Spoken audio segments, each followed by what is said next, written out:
Attention is one of the most powerful emotional experiences a human being can receive. It can feel intoxicating, validating, grounding, almost indistinguishable from love itself. Many people confuse attention for genuine affection, commitment, or emotional bonding, not because they are naive, but because the human brain is wired to respond to attention as a survival signal. To understand why attention feels like love, we must explore attachment psychology, neurochemistry, childhood conditioning, and the social environment that shapes emotional perception. Attention as a survival signal. From an evolutionary standpoint, attention meant survival. For infants, attention from a caregiver was not optional. It was life-sustaining. Food, warmth, protection, and emotional regulation all came through someone noticing and responding. When a baby cried and an adult responded, the brain learned a critical association. Being noticed equals safety. This association does not disappear in adulthood. The nervous system still reacts to attention as a sign of security. When someone focuses on us, listens intently, prioritizes us, remembers details, the brain interprets this as "I matter," which is psychologically adjacent to "I am loved." This is why even brief attention from someone we admire can feel emotionally significant. The brain isn't evaluating intent or longevity. It is reacting to the signal itself. The neurochemistry behind attention. Attention activates several powerful neurochemicals. Dopamine, associated with reward and anticipation. Oxytocin, linked to bonding and trust. Serotonin, tied to self-worth and emotional stability. When someone gives us attention, especially unpredictably, dopamine spikes. This creates excitement and emotional attachment. Oxytocin increases when attention feels warm, validating, or intimate, making the connection feel safe and bonded, even if it's temporary or one-sided.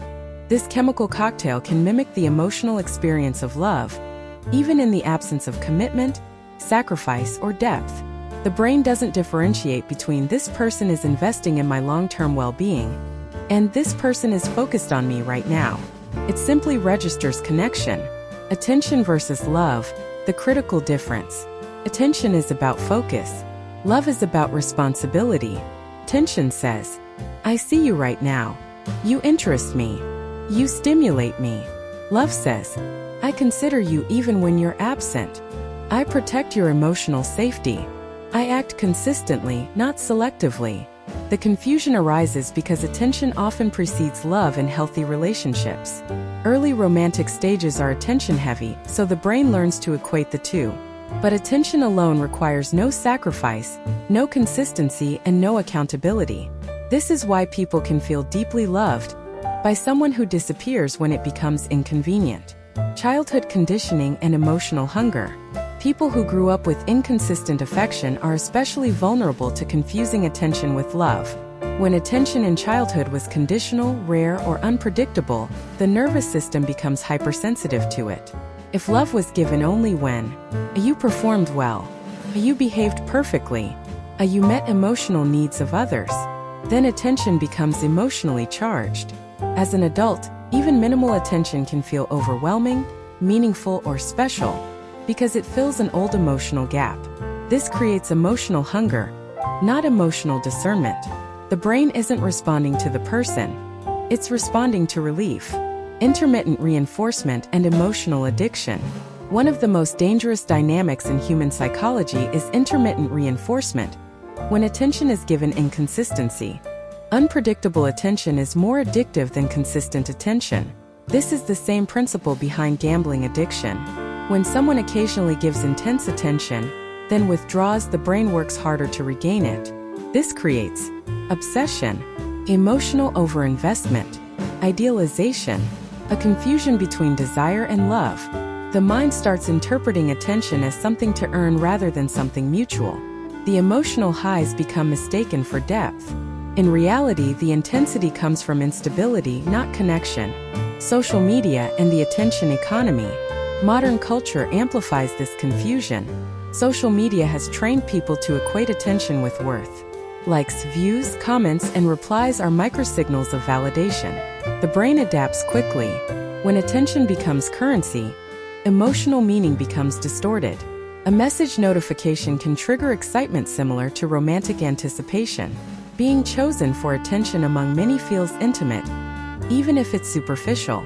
This environment conditions people to feel emotionally bonded to attention rather than to character, consistency, or values. Why attention feels personal, even when it isn't. Attention feels personal because the brain experiences it internally.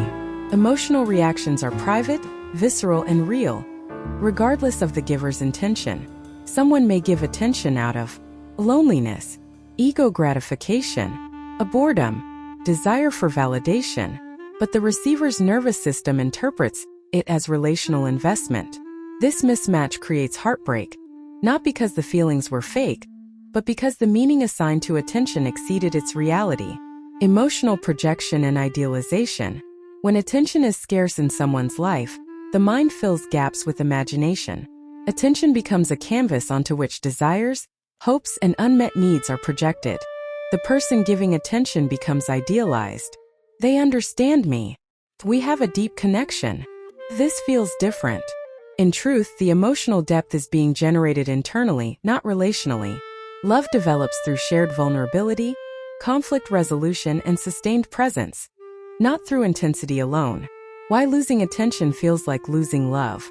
When attention stops, the emotional crash can feel devastating. This isn't because love was lost. It's because the nervous system lost a regulating stimulus. Attention had become a source of dopamine, a stabilizer of self-worth, a relief from emotional loneliness. Its absence triggers withdrawal symptoms similar to addiction. The pain feels relational, but it's neurological. This is why people often grieve relationships that never truly existed. Learning to distinguish love from attention. Mature emotional awareness involves asking different questions. Not, how does this person make me feel? But, how do they treat me consistently? Do they show up when it's inconvenient? Is there mutual responsibility and care? Attention is easy. Love is costly. Attention can be given to many people simultaneously. Love requires choice and limitation. Healing the need to confuse the two. When someone no longer confuses attention with love, it's not because they've become cold. It's because they've become emotionally nourished.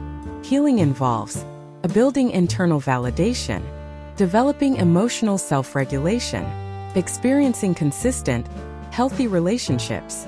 As emotional hunger decreases, the nervous system stops overreacting to attention. It becomes pleasant, not intoxicating. You can enjoy attention without assigning it meaning it hasn't earned. Final reflection. Attention feels like love because the brain evolved to equate being noticed with being safe. But love is not just about being seen. It is about being held through time, difficulty, and reality. Attention says, "You matter right now." Love says, "You matter even when it costs me." Understanding this distinction doesn't make you less emotional. It makes you emotionally intelligent. And when you finally experience genuine love, it feels quieter than attention, but infinitely deeper.